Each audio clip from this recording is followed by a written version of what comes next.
모든 부모의 마음은 같습니다. 자식이 행복하기를, 웃으며 살기를, 아프지 않기를 바라는 것. 특히 딸을 시집 보낸 부모의 마음은 더욱 간절합니다. 밤마다 잠자리에 누우면 떠오르는 딸의 얼굴. 저 아이가 지금 행복할까? 혹시 힘든 일은 없을까? 말 못할 고민을 안고 있는 건 아닐까 하는 걱정이 끊이지 않습니다.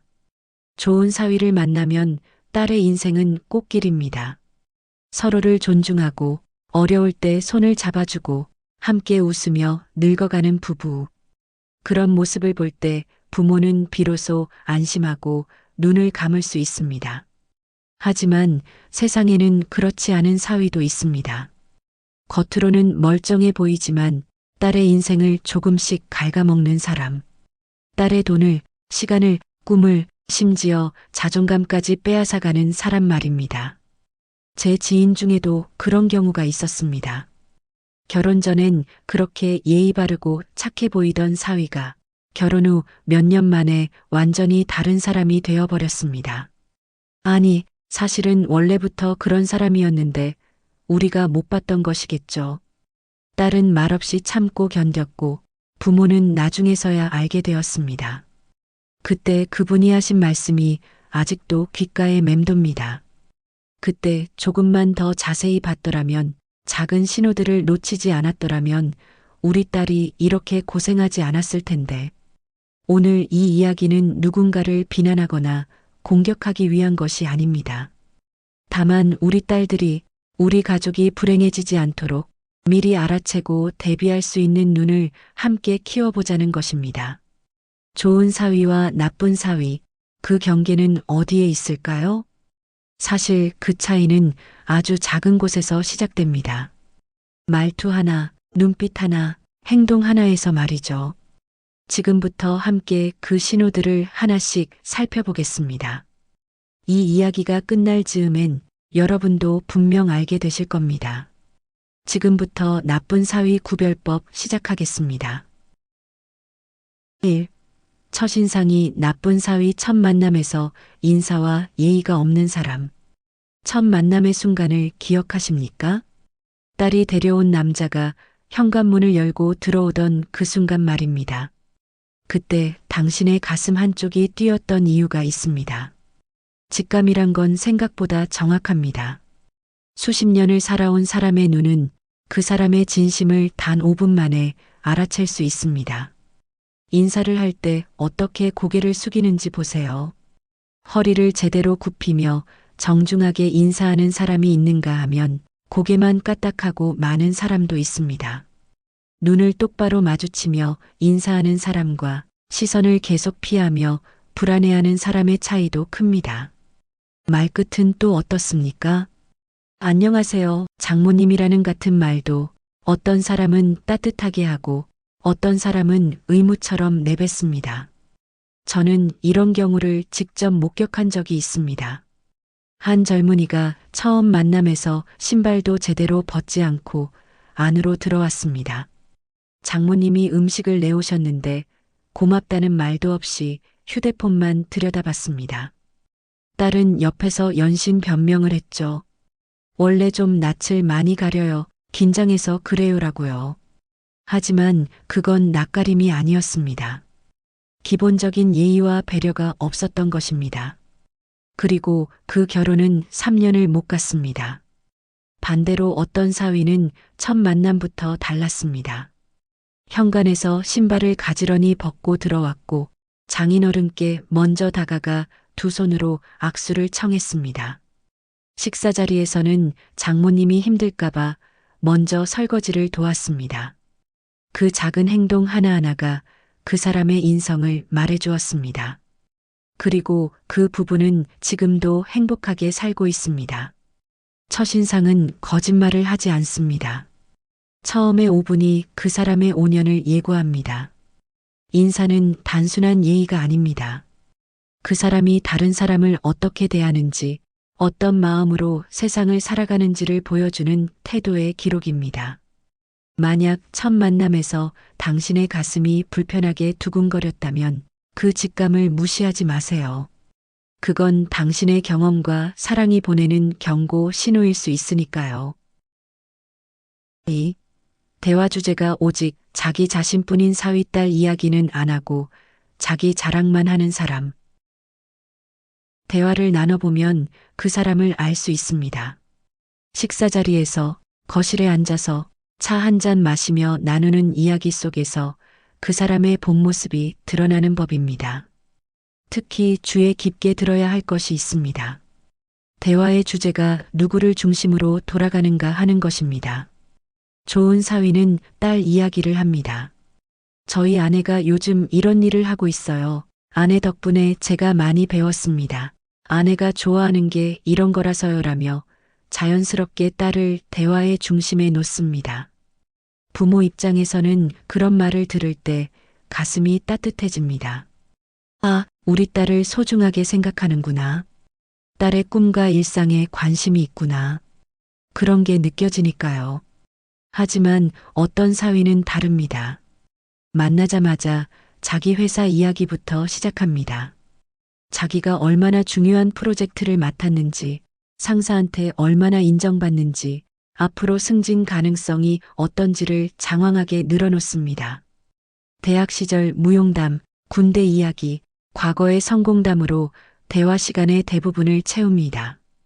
부모가 딸에 대해 물어봐도 아, 네, 잘 지내줘라고 짧게 답하고는 다시 자기 이야기로 돌아갑니다. 제가 아는 한 어머니는 이런 말씀을 하셨습니다. 사위가 우리 집에 올 때마다 이 시간 내내 자기 이야기만 해요. 제 딸 이름은 한 번도 제대로 언급하지 않더라고요. 딸은 옆에서 그저 듣기만 하고요. 그때 알았어야 했는데 이 사람은 우리 딸을 사랑하는 게 아니라 자기 이야기를 들어줄 관객이 필요했던 거구나. 대화 주제가 늘 자신인 사람은 결국 타인의 삶에 관심이 없습니다. 자신의 성공, 자신의 감정, 자신의 필요만 중요합니다. 그런 사람과의 결혼은 함께 사는 삶이 아닙니다. 한 사람은 무대 위의 배우가 되고 다른 한 사람은 영원한 관객이 되는 불평등한 관계입니다.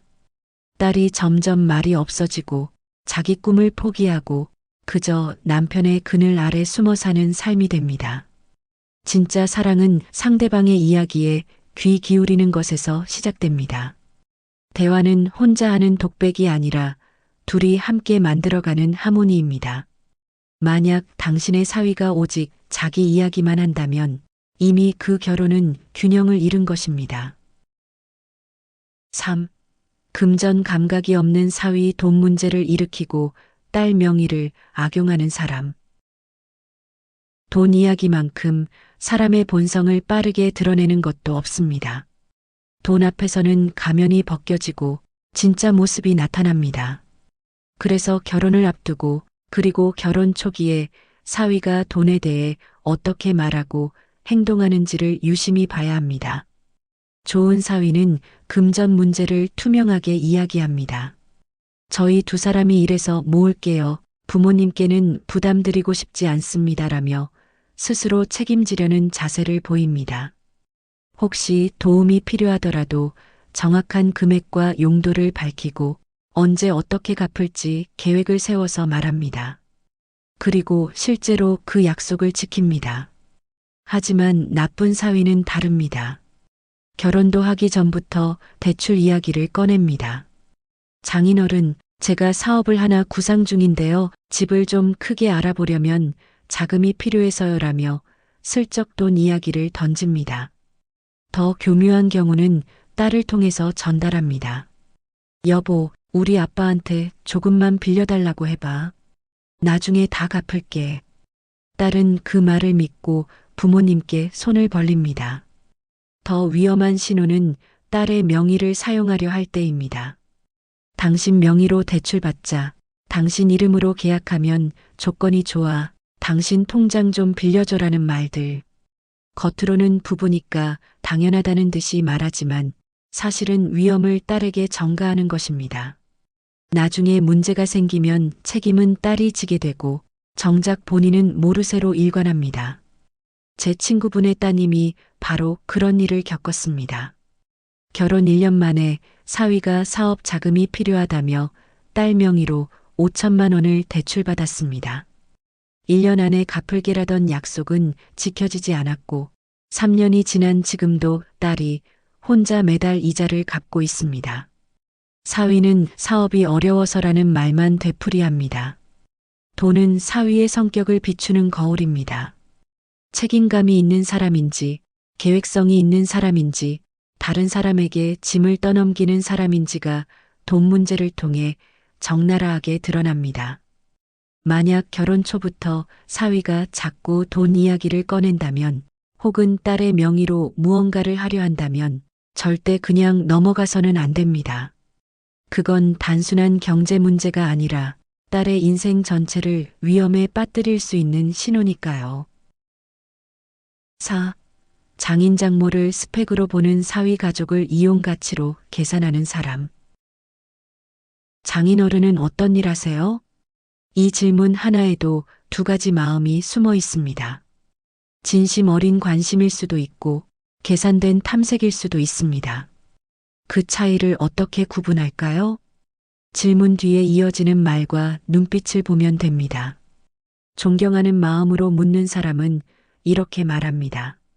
그 일이 참 의미 있는 일이시네요. 힘드셨겠어요. 존경스럽습니다. 그 분야에서 오래 일하셨으니 배울 게 많으시겠어요. 이런 말에는 진심이 담겨 있습니다. 상대방의 삶을 인정하고 그 노고를 존중하는 마음이 느껴집니다. 하지만 계산하는 사람은 다릅니다. 아, 그 회사 규모가 어느 정도 되나요? 혹시 아는 사람 많으시겠네요. 그쪽 업계에 연줄이 있으시면 도움될 것 같은데요. 라며 즉시 자신에게 어떤 이익이 될지를 따집니다. 심지어 장모님 친정은 어디세요? 재산은 좀 있으세요? 라고 노골적으로 묻는 경우도 있습니다. 한 지인은 이런 경험을 하셨습니다. 딸의 남자친구가 처음 집에 왔을 때 거실을 둘러보더니 집이 꽤 넓네요. 여기 집값이 얼마나 하나요? 라고 물었답니다. 그리고 장인어른의 직업을 알고 나서는 그럼 인맥이 넓으시겠네요. 저도 사실 사업을 생각 중인데 나중에 좀 소개해 주실 수 있으실까요? 라고 말했습니다. 아직 결혼도 안 했는데 벌써 활용 가능한 자원을 계산하고 있었던 겁니다. 가족은 사랑의 대상입니다.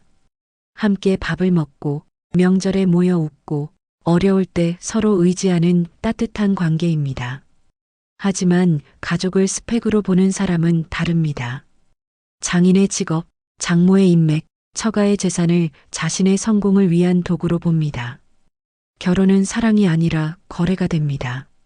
더 무서운 건 이런 사람들은 처음엔 감추다가 시간이 지나면서 본색을 드러낸다는 것입니다. 결혼 후 몇 년이 지나면 장인어른, 제 사업 좀 도와주세요. 장모님, 저희 집 살 때 좀 보태주실 수 있으시죠? 같은 요구가 시작됩니다. 거절하면 딸을 통해 압력을 넣습니다. 우리 부부가 이렇게 힘든데 친정에서는 아무것도 안 도와주네라며 딸을 괴롭힙니다. 가족을 연줄로 보는 사위는 언젠가 딸까지 거래 대상으로 봅니다. 당신 부모가 이만큼 해줬으면 당신도 이만큼은 해야지라며 딸에게도 값을 매깁니다. 사랑엔 조건이 없지만 거래엔 항상 조건이 붙습니다. 만약 당신의 사위가 가족을 사랑보다는 이익으로 바라본다면 그 결혼은 이미 위험한 길로 접어든 것입니다. 책임을 회피하는 사위딸이 원해서라며 모든 결정을 떠넘기는 사람. 저는 그냥 딸이 원해서 결혼했을 뿐입니다. 이 말을 들으면 언뜻 겸손하고 순한 사위처럼 보입니다. 딸의 선택을 존중하는 남자, 딸의 뜻을 따르는 배려 깊은 남편처럼 느껴지죠. 하지만 자세히 들어보면 이 말 속에 교묘한 책임 회피가 숨어 있습니다. 결혼은 두 사람이 함께 결정하는 것입니다. 우리가 서로 사랑해서 결혼했습니다. 제가 당신 딸을 정말 사랑합니다라고 말하는 게 정상입니다. 하지만 딸이 원해서라고 말하는 순간 그 결혼의 주체는 자신이 아니라 딸이 됩니다. 자신은 그저 딸의 선택에 따라온 사람일 뿐이라는 뜻이 됩니다. 이런 말투는 나중에 문제가 생겼을 때 더 분명하게 드러납니다. 경제적으로 어려워지면 제가 이 일을 하고 싶었던 건 아니에요. 당신이 결혼하자고 해서 어쩔 수 없이 한 건데 처가와 갈등이 생기면 저는 원래 결혼할 생각도 없었어요. 당신이 절 붙잡았잖아요 라며 모든 책임을 딸에게 떠넘깁니다. 한 어머니가 들려준 이야기가 있습니다. 사위가 결혼 5년 만에 바람을 피웠답니다. 딸이 울며 따졌더니 사위가 이렇게 말했답니다. 내가 언제 결혼하고 싶다고 했어? 내가 부모님한테 소개시켜준다고 해서 어쩔 수 없이 한 거잖아. 나는 애초에 준비가 안 되어 있었어. 딸은 그 말을 듣고 충격을 받았습니다. 자신이 남편을 억지로 결혼시킨 사람처럼 느껴졌으니까요. 책임 회피형 사위의 특징은 겉으로는 순해 보인다는 것입니다.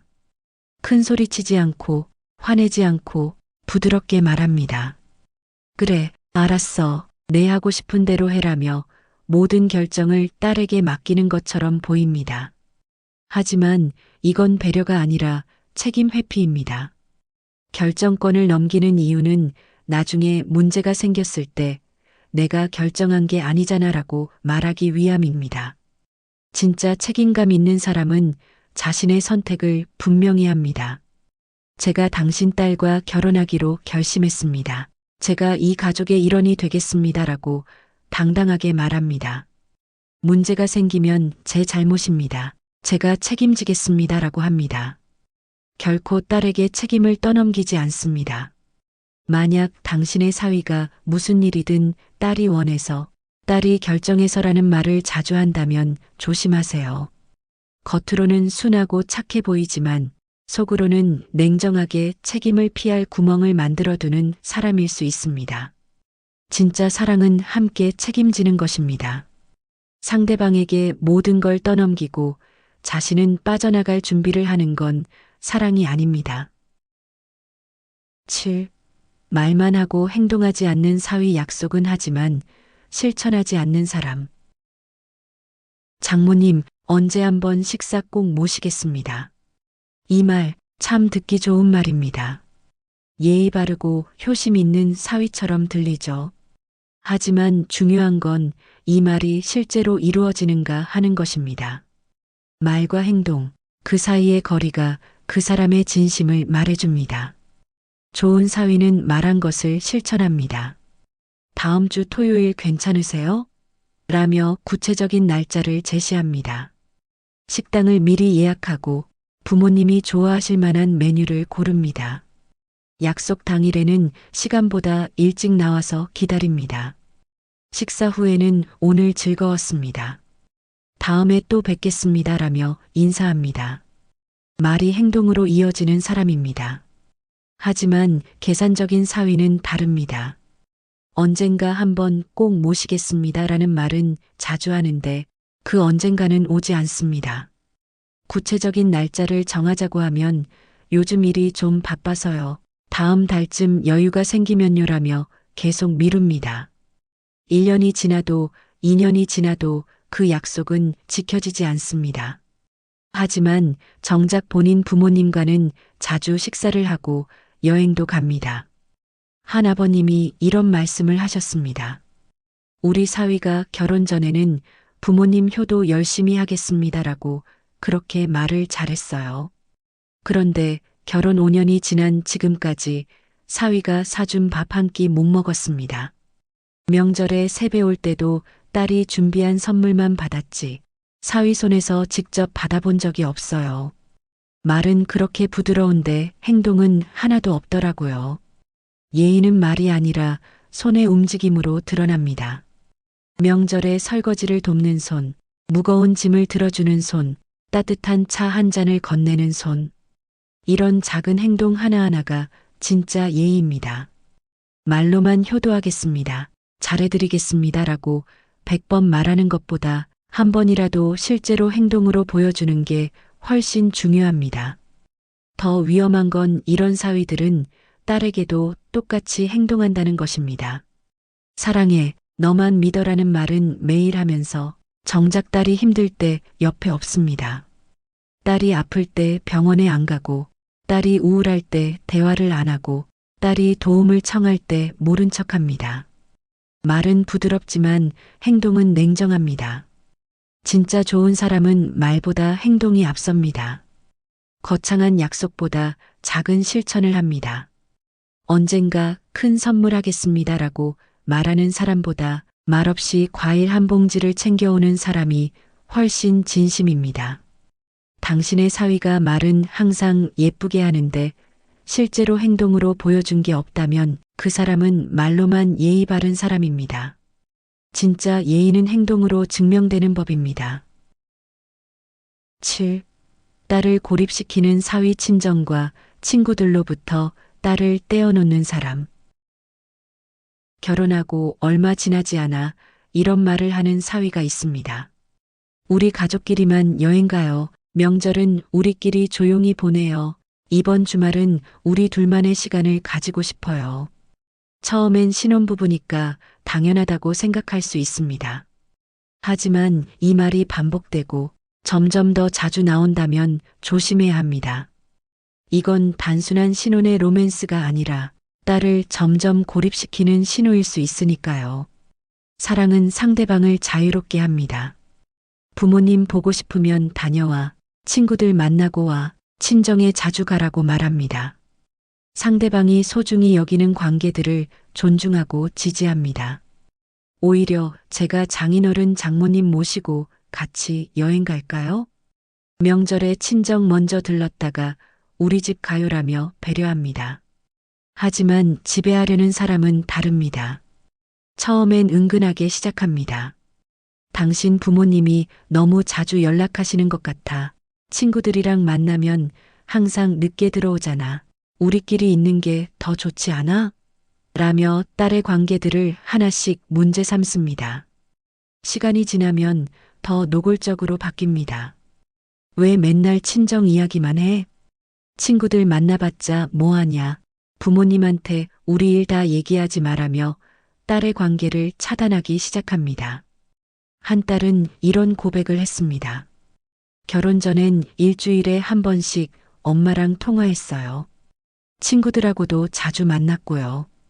그런데 결혼하고 남편이 싫어하는 게 느껴졌어요.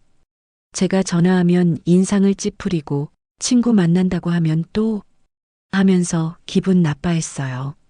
그러다 보니 저도 모르게 연락을 줄이게 되더라고요. 이제는 한 달에 한 번도 엄마 목소리를 못 듣고 살아요. 고립은 서서히 진행됩니다. 처음엔 딸도 모릅니다. 그저 남편과 더 많은 시간을 보내고 싶어서, 남편 기분을 상하게 하고 싶지 않아서 조금씩 양보합니다. 그런데 어느 날 돌아보면 부모와도 친구와도 심지어 직장 동료들과도 멀어져 있습니다. 남편 외에는 의지할 사람이 아무도 없는 섬에 갇힌 것처럼 느껴집니다. 이렇게 고립된 상태에서는 남편의 잘못된 행동도 견디게 됩니다. 도움을 청할 사람이 없으니까요. 얘기할 사람이 없으니까요. 나쁜 사위는 이걸 의도적으로 만듭니다. 딸을 자신만 의존하게 만들고 다른 사람들과 멀어지게 만들어서 자신의 통제 안에 두려는 것입니다. 사랑은 상대방을 묶어두는 게 아니라 자유롭게 날게 하는 것입니다. 진짜 자신감 있는 사람은 상대방이 부모를 만나든 친구를 만나든 두려워하지 않습니다. 오히려 행복해합니다. 하지만 딸을 고립시키려는 사위는 불안하고 의심이 많습니다. 만약 당신의 딸이 결혼 후 점점 연락이 뜸해지고 만남이 줄어들고 예전의 밝음이 사라진다면 단순히 바빠서가 아닐 수 있습니다. 누군가 의도적으로 딸을 당신으로부터 떼어놓고 있는 건 아닌지 살펴봐야 합니다. 8. 감정을 조종하는 사위. 항상 피해자 행세를 하며 죄책감을 주는 사람. 장모님은 저 싫어하시죠? 이 말을 들으면 당황스럽습니다. 싫어한 적도 없는데 왜 이런 말을 할까요? 급하게 아니에요. 그런 거 아니에요 라고 해명하게 됩니다. 그 순간 당신은 이미 그 사람의 감정 조종에 말려든 것입니다. 감정 조종형 사위의 특징은 자신이 불리한 상황을 피해자의 입장으로 바꿔버린다는 것입니다. 명절에 설거지를 안 도와줬다고 딸이 조심스럽게 이야기하면 나는 항상 뭘 해도 부족하구나. 내가 이 집에 환영받지 못하는 사람인가 바라며 오히려 자신이 상처받은 사람처럼 만듭니다. 그러면 딸은 미안해지고 더 이상 아무 말도 못합니다.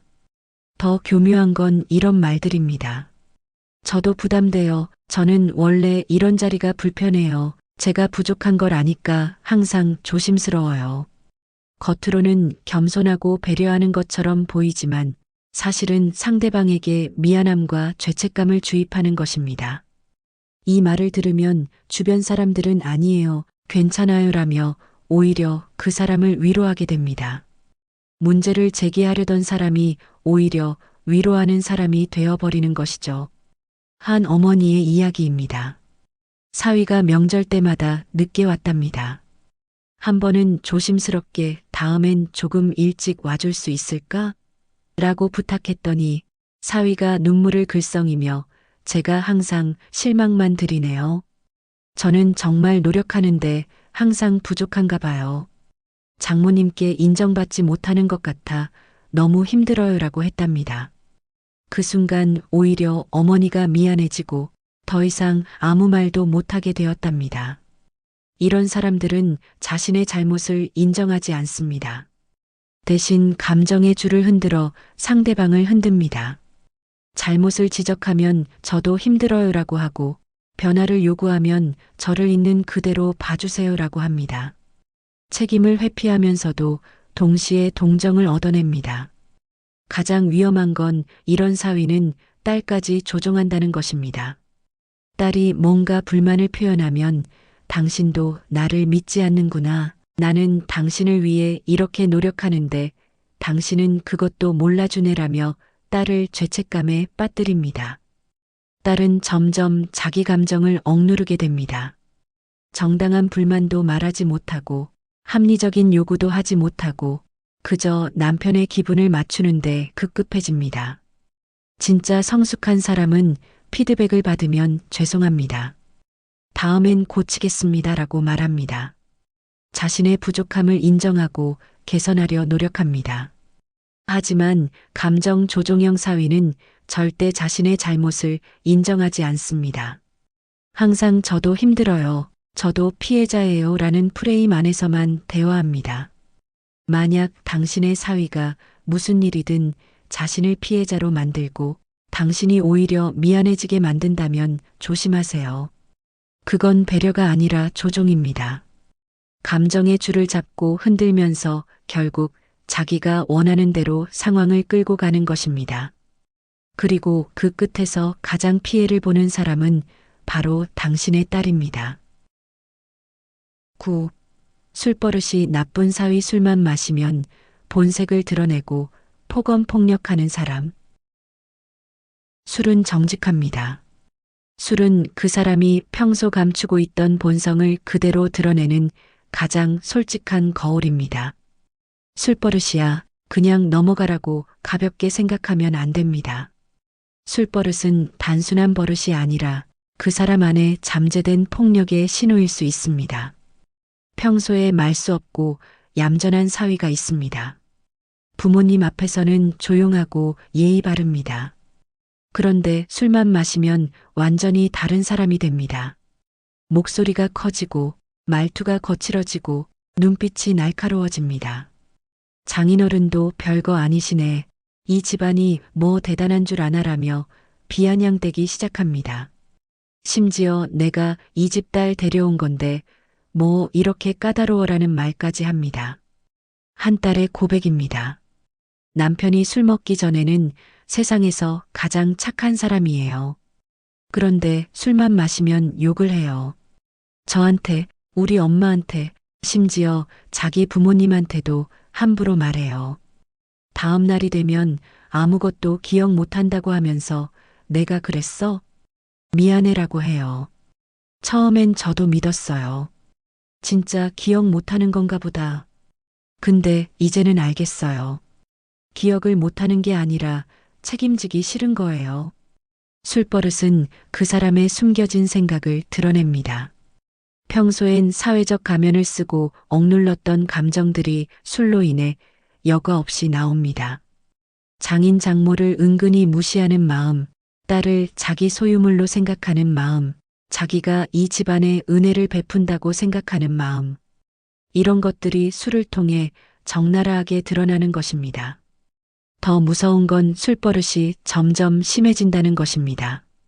처음엔 말로만 하다가 나중엔 물건을 집어던지고 결국엔 손찌검까지 갑니다. 그냥 술버릇이에요라는 말로 넘어가다 보면 어느새 딸은 폭력의 희생자가 되어 있습니다. 그리고 사위는 매번 술 먹어서 그랬어. 내가 원래 그런 사람 아니야 라며 변명합니다. 제가 아는 한 가족은 이런 일을 겪었습니다. 사위가 명절에 술을 마시고 난리를 쳤습니다. 상을 뒤엎고 장모님한테 욕을 하고 딸의 머리채를 잡았습니다. 온 가족이 말렸지만 소용없었습니다. 다음날 깨어난 사위는 무릎 꿇고 사과했습니다. 다시는 술 안 마시겠습니다. 용서해 주세요. 가족들은 마지막이라 생각하고 용서했습니다. 하지만 6개월 후 똑같은 일이 반복되었습니다. 술버릇은 고쳐지지 않습니다. 왜냐하면 그건 버릇이 아니라 그 사람의 본성이기 때문입니다. 술은 단지 그 본성을 드러나게 하는 방아쇠일 뿐입니다. 평소에 착한 사람은 술을 먹어도 착합니다. 예의 바른 사람은 술을 먹어도 예의를 지킵니다. 하지만 속에 폭력성이 있는 사람은 술을 통해 그 폭력성이 분출됩니다. 만약 당신의 사위가 술만 마시면 다른 사람이 된다면, 딸이 그냥 술버릇이에요라고 변명한다면 그건 이미 위험 신호입니다. 딸의 그 말은 변명이 아니라 SOS입니다. 엄마 아빠, 저 지금 힘들어요. 도와주세요라는 숨겨진 외침입니다. 절대 가볍게 넘기지 마세요. 술버릇이라는 이름으로 포장된 폭력은 언젠가 딸의 인생을 완전히 무너뜨릴 수 있습니다. 10. 위기 상황에서 무책임한 사위 딸이 아프거나 어려울 때 도망가는 사람. 사람의 진짜 모습은 편안할 때가 아니라 힘들 때 드러납니다. 위기의 순간에 그 사람이 어떻게 행동하는지를 보면 그 사람의 진심을 알 수 있습니다. 사위의 진가가 드러나는 때도 바로 이런 순간입니다. 딸이 아플 때를 생각해 보세요. 좋은 사위는 병원에 함께 갑니다. 진료실 앞에서 기다리고 약을 타러 가고 집에 와서는 죽을 끓여줍니다. 밤새 열이 내리는지 확인하고 회사에 연락해서 당분간 재택 근무를 하겠다고 합니다. 아내가 힘들 때 옆에서 든든한 버팀목이 되어줍니다. 하지만 나쁜 사위는 다릅니다. 딸이 어제부터 배가 너무 아파라고 하면 그래. 약 먹어봐라고만 하고 출근합니다. 저녁에 늦게 들어와서는 병원 갔다 왔어? 라고 물어보기만 합니다. 직접 데려다 주거나 함께 걱정해 주지 않습니다. 심지어 나도 오늘 힘들었어라며 자기 힘든 이야기만 합니다. 경제적 위기가 왔을 때는 더욱 분명해집니다. 한 가정에 갑자기 큰 지출이 생겼습니다. 시어머니가 입원하셨고 수술비가 필요했습니다. 좋은 사위라면 제가 알아보겠습니다. 제 통장에 있는 돈 먼저 쓰겠습니다라며 책임을 집니다. 자기 부모님 일이니 자기가 해결하려고 합니다. 하지만 어떤 사위는 딸에게 손을 벌립니다. 당신 부모님한테 좀 빌려달라고 해봐.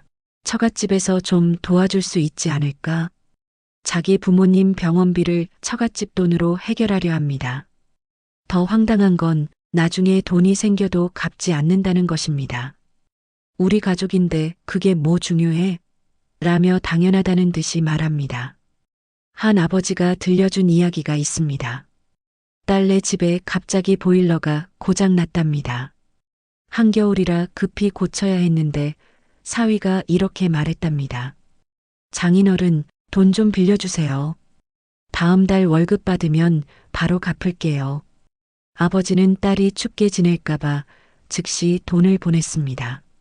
하지만 석 달이 지나도 사위한테서 아무 연락이 없었습니다. 딸에게 물어봤더니 아빠, 미안해. 남편이 다른데 급하게 쓸 때가 있었대라고 했답니다. 처갓집에서 빌린 돈은 다른 곳에 쓰고 갚을 생각도 하지 않았던 것입니다.